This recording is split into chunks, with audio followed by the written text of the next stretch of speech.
Across the northern part of the country, there's a scourge threatening Ghana's food security and ripping off the state of its badly needed revenue.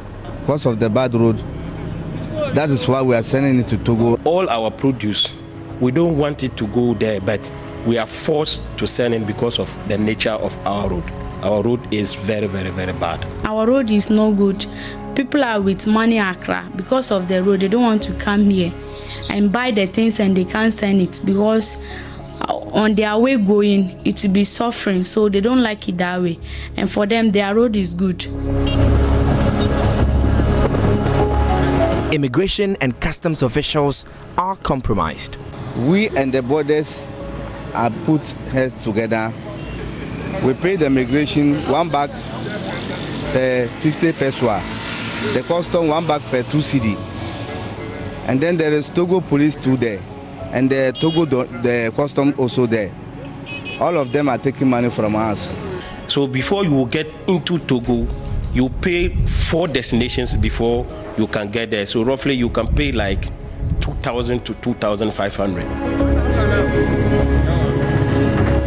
The deplorable roads have become a growing nightmare that haunts residents each day. All it takes to experience this is a drive on the breath-choking roads of Chereponi and its environs. But the poor state of roads in Chereponi is not entirely the main focus of this piece.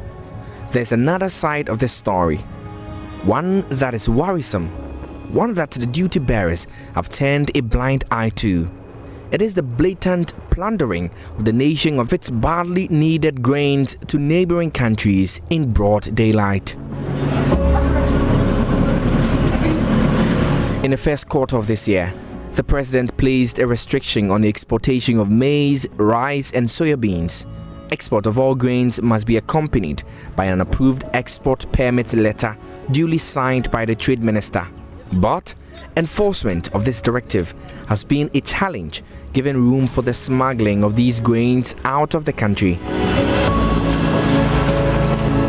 In this edition of Hotline Documentary, Joy News investigates how over 166 million cedis worth of maize, rice, millet, soya beans, cowpea and sesame are smuggled to neighboring Togo and Nigeria last year alone, using the Chereponi district as transit. The Joy News investigative team will be speaking to truck drivers, farmers and middlemen who aid the massive grain drain of the north.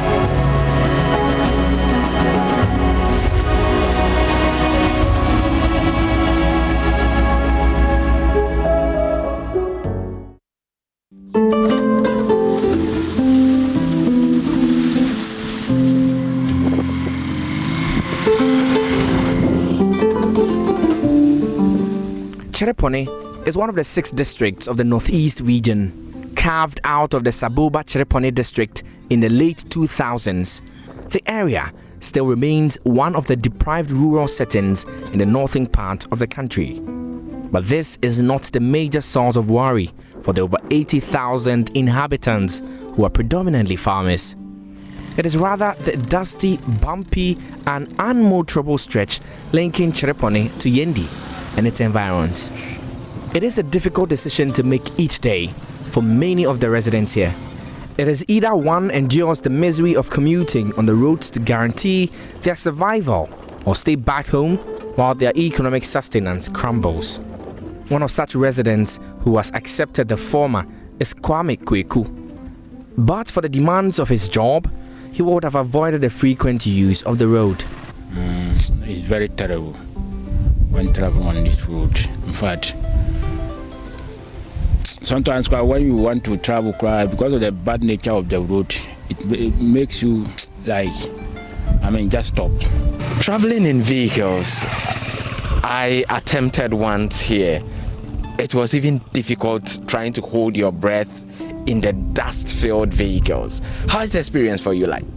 I'm using the vehicle from Tamale to Chereponi every day. In fact, there's no day we'll come here and we'll not go to Fita shop to go and maintain our vehicles. Sometimes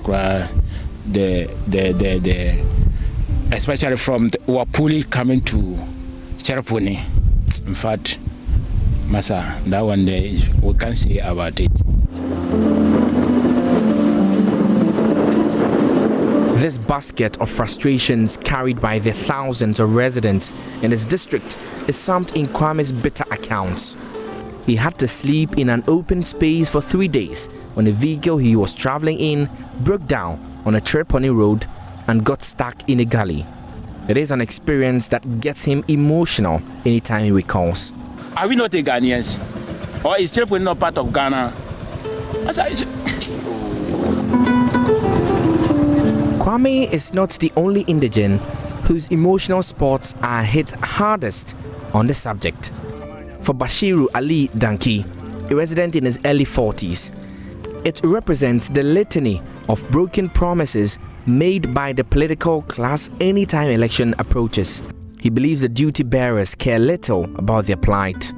Our road here as well. When you travel, it's like you're going to war. If you are not come back, you will not have life again, because our road all is poor. So our governor is not mind us. We don't know either we part of Ghanaians or we part of Togolese. We don't know.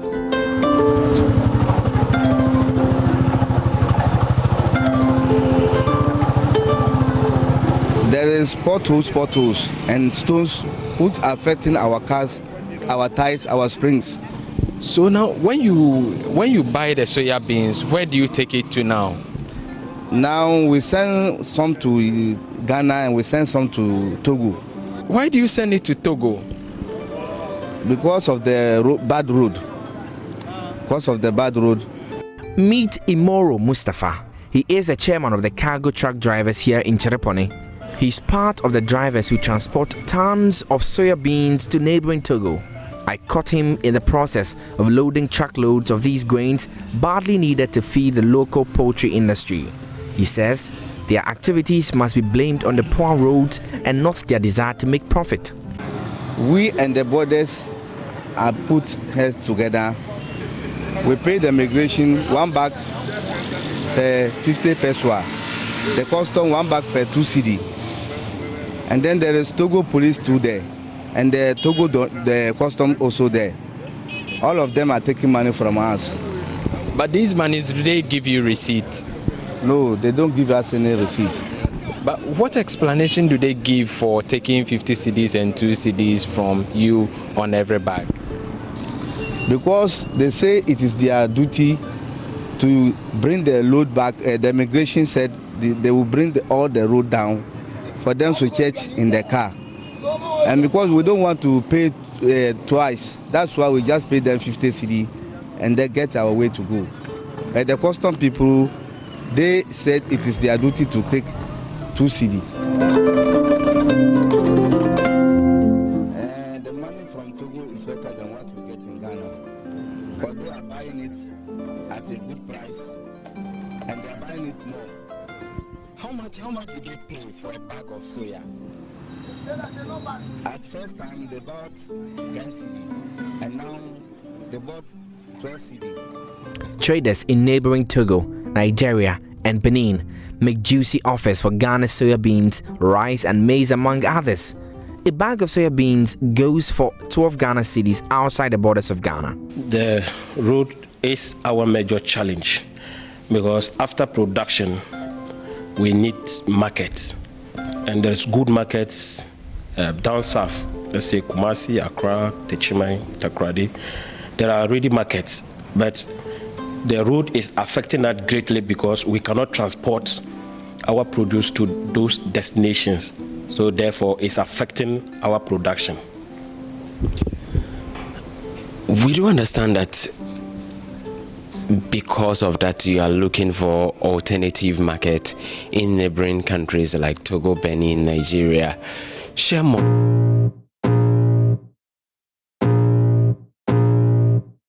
I can feel the blood creeping up from the heathens. Got will, got fight, got pride, got reason. If they wanna go eat, then you know I'm gon' feed him. If you're coming for me, hope you're ready for a demon. I got eyes in the back of my head, I'm seeing. Take me for granted and you know I'm leaving. I'ma take what's mine with the webs I'm weaving. I could take this crowd from seeing to believing. Got a taste for blood and my tongue keeps bleeding. From the words I spit, so sharp, so freezing, so cold. Behold, frostbite they feeling. I could tear you apart or I could go heal them. Don't believe in fate, don't believe in ceilings. I just need a taste and my mind starts peeling. I don't pace myself, I grind on kneeling. Got lust for change, I just love the feeling. I ain't gonna give up. Got too little time, I'ma live up. Head down, push forward through the tough times. Cause anything worth doing is a tough climb. And I ain't gonna give up. Got too little time, I'ma live up. Head down, push forward through the tough times. Cause anything worth doing is a tough climb. Cause I'ma live life for the fight, yeah, I'm here to get it. I got drive, got sight, always have a vision. I go by at night, I be in my feelings. I'ma be fine, need time and I'll soon be winning. I live life for the fight, yeah, I'm here to get it. I got drive, got sight, always have a vision. I go by at night, I be in my feelings. I'ma be in terms of losses when you use our road, assuming you are going with a load, let's say 50 ton, and by the time you get your destination, you can lose like 20 to 25% of the total ton.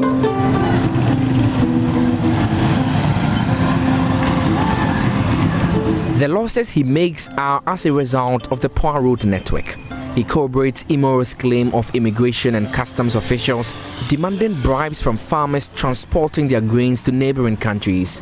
He says border officials from Ghana and Togo extort at least 4,000 Ghana cedis from him before his produce gets to the market in Togo. When you are transporting your goods, when you get to the custom barriers, you have to pay per bag.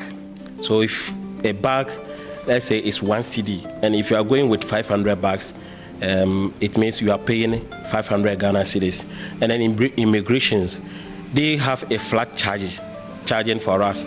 You pay like 300 Ghana cedis per truck, and if you have a big truck, you can pay like 350. That is the Ghana border, and when you get to the Togo border, you pay the same thing. For the Togo, you can pay like 600 Ghana cedis per truck, and they have two. We have one called Konkombu. When you get there, there are customs or immigrations there, you pay there. And when you are entering to Togo, there is another border there called Donye.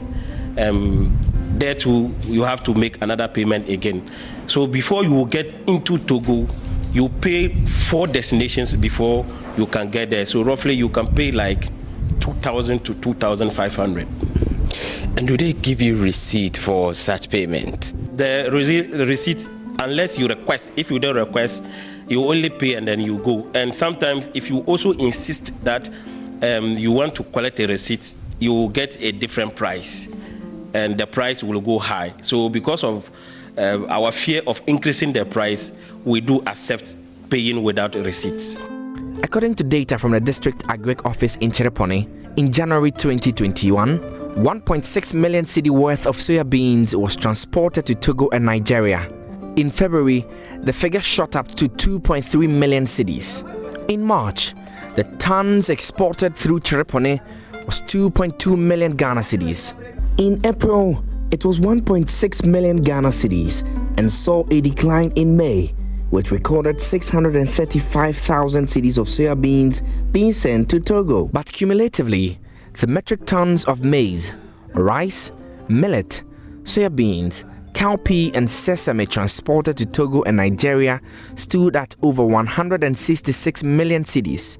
District Agric Director at Chereponi, Pascal Asigri, says this can be reversed if the roads connecting the district to local markets are put in good condition. The roads leading to Chereponi are some of the terrible stretches to travel on in the country. Chereponi is a hub for aggregators or individuals who act as intermediaries for traders in other countries. Mohammed Urkaya is an aggregator for traders in Togo and Nigeria. She's paid 20 cedis on every bag of soya beans she buys. She says buyers in local markets are reluctant to do business with them because of the poor roads. People are doing their business. The road is no good. If they go 3 days later before they will come, maybe 2 days before they will come. And then because of that, those cars that they support to come, because the road is no good, they don't come here. They normally go to Kumasi and Tamale side and Yendi. They don't come to our place here. So we are begging and we are pleading that they should do the road good for us. About the business too, because our road is no good, we buy things here, we can't send it to Accra because of the road. So because of that, Togo people are coming here, we buy things and give it to them and they will go. And Nigerian people, all of them, they come here and buy because our road is no good, so that we export it to Kumasi or Accra. So that's the reason why we are pleading with the government to do the road for us. Aiding the transfer of thousands of metric tons of soya beans to Togo and Nigeria is not a business Rukaya is proud of. Because whenever they need their goods, they call us. Already we are working with them, they have our numbers. So any goods that they need, they call us and tell us, oh, we need this. So sometimes they can send us money, sometimes they will come with the money. So that we'll send them around and buy the things and they will send it. Walk us through, how did you start with these Nigerians and Togo people with regard to this business? Because they heard we have things here, pharmacies are here. When the farms is good for us, so they come here and then they look for those people who are measuring the things where they know they can get the things much. So they look for us and they will come to us. You can be there and one of them will just come. Oh, this person said you want to buy soybeans or rice. So then you contact with the person, how you take money from the person. So that whether you go yourself and buy the things and the person will bring the car and take it, or you go with the person so that you buy the things and he or she will come with the car and pick he or she goods and send it. So how many of them do you buy, soya for? How many of them? I buy for men's and women's. Let's say about 5 for them. The men's, 5 for them. I buy things for them. The women's to 4. So normally they are goods different. It's not the same thing that they need. So I can take the money and be buying. If I go to this village, I'll get this, I'll buy it and gather it and call them so that they'll come and pick and give me my commission. Talking about commission, how much do they pay for commission? The commission, one bag, when you measure in a sack, is 40 bowls. So you take 20 cedis. When you measure in one sack, you take 20 cedis and measure for the person. The Joy News investigative team caught up with Mahama Issa, another cargo truck driver who was transporting bags of soya beans to Togo. He also confirms he has to bribe border officials through the journey. Okay. Now, then I carry a Togo. The car no soya beans na emu. Nti yate se mudru border omo hamo kakra how ben na mu fem se mudru border. How there one say ekwaye say omo fa ne say ye kurom no mu mpesa niam no ekwa ba say ya ti ha no ya kwan no nye nti us freka say one bra ba fa niam a wanyanti say Chereponi onyaka nti se Togo fo anto a din na ekọ Ghana. It is not only the inhabitants lamenting over the current state of the roads and its attendant toll on their lives. The local authorities say it is a worrying situation, but top government officials are working on getting the contractors on site. Muturi Kofi Ben is presiding member of the Chereponi District Assembly. It's a worrying situation. Honestly, you plied that road yourself coming to Chereponi, and you can attest to the fact that it's not good at all. But what I can actually testify or can say as far as plans on it is concerned has to do with the fact that the Honorable DC, the MP, and other top notches like the regional minister, upon several engagements, have made some effort to making sure that the contractors come back to site to work on it. It appears the local assembly is prepared to stop the flight of thousands of metric tons of soya beans and other grains to neighboring Togo, Nigeria, and Benin. Means that before they leave Chereponi, as a presiding member, I am into this revenue tax force and all that. Before they leave, we collect our share of that. And also on their way, there is a checkpoint.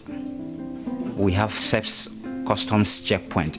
So they also check on them before they cross to Togo.